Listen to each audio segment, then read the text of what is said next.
Yeah, my name is Darrell Markewitz, and I'm from Canada, in Ontario, not too far from Toronto.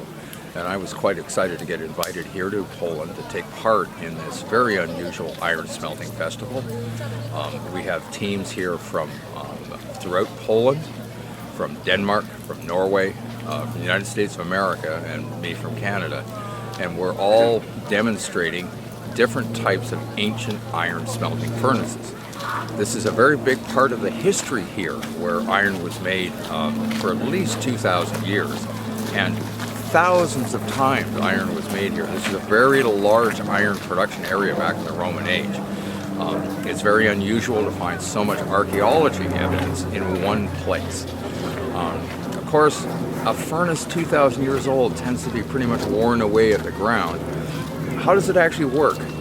So the teams that are here for this festival are using what we would call experimental archaeology. So we build what we think something might have looked like in ancient times, and then we try it, see if we can get it to work. And this has been quite interesting for all members of the public, and of course for us, because we usually work a little separate from each other. I've never met most of these people before, and we're sharing the things we've learned. And all of us are going away much richer from having spent our time here in Poland.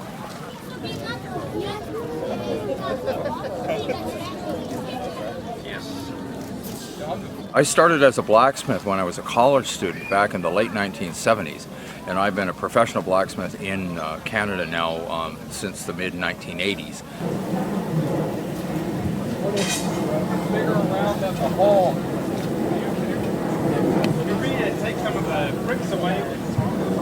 One of the very important things about fire as a means of transformation is that the type of metal that was used in ancient times is much different than our modern metals. And the making of metals took great knowledge, but also great skill. And that knowledge and that skill are both gone. And our modern metals do not respond the same as those ancient ones. And metal, iron, was a valuable thing because of the huge amount of effort involved. This is an important part of the history in this region of Poland because so much iron was made here.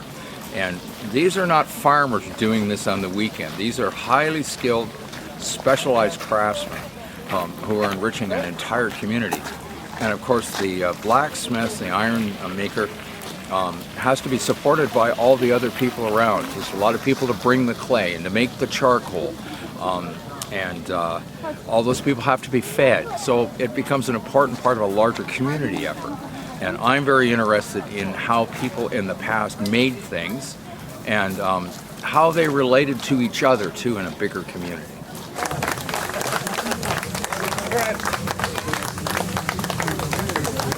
So one of the things I would really like to particularly do is take some of the information I'm learning here and in my own researches and apply that specifically to the manufacture of pattern welded swords.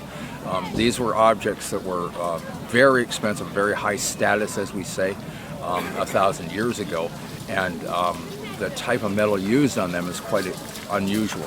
And even for a modern worker using modern tools, it's still a very difficult process. And I have to tell you, the last one I tried to make, I spent 6 weeks and I still messed it up. So I would like to be able to take some of this iron smelting information and use that experience then to apply that to a project as complicated as those ancient masters had.